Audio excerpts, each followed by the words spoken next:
As I continue to play through Assassin's Creed Origins, I am reviewing all the Assassin's Creed games that I have played in the franchise. This does not include the handheld Liberty or the Assassin's Creed Rogue because I haven't played them yet.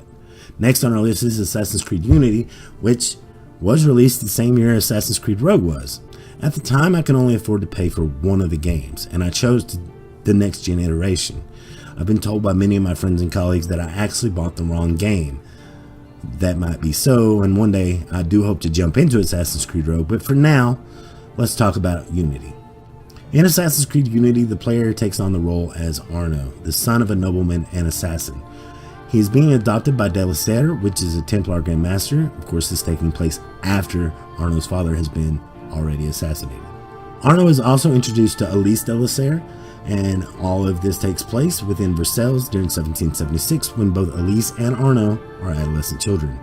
The story then skips ahead 13 years, and Arno is meant to deliver a letter to De la Serre, but instead he hides it so that he can sneak into a party to meet Elise, whom he is in love with. Upon returning from the party, he is roaming through the courtyard and finds De la Serre murdered.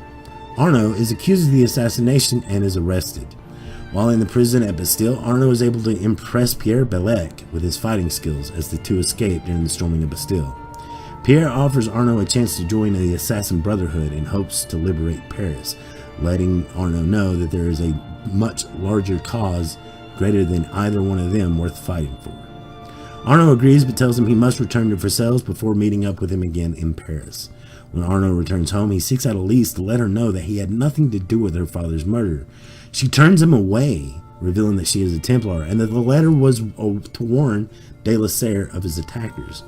Arno returns to Paris and does join the assassins, but is convinced the Templar Order had one of their own killed as part of a coup d'etat. He asks the Brotherhood if he can hunt down the Templars that are responsible. The story for this game is actually really good, with a fantastic setting as all of the conspiracy happens during the French Revolution. The game also blurs the lines as we see that the assassins weren't always playing the role of good guys and the Templars were always playing the role of bad guys. With the lines getting blurred, it makes for some well-executed drama that forces each side to decide its fate moving forward and reevaluate what each stands for. The game's immersive location is vibrant and real and very lifelike and impressive when it's all in working order. That being said, it was a technical nightmare when the game first released, holding the game back from its true potential. Although the world is well done and impressive with all the architecture and everything, it is still scaled back, making the explorable world much smaller in scope than previous entries.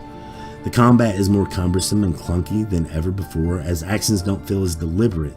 And in the mix of this, the game tries to make Arno flow and move more fluently, but yet I constantly felt like he was never going in the direction that I wanted him to go.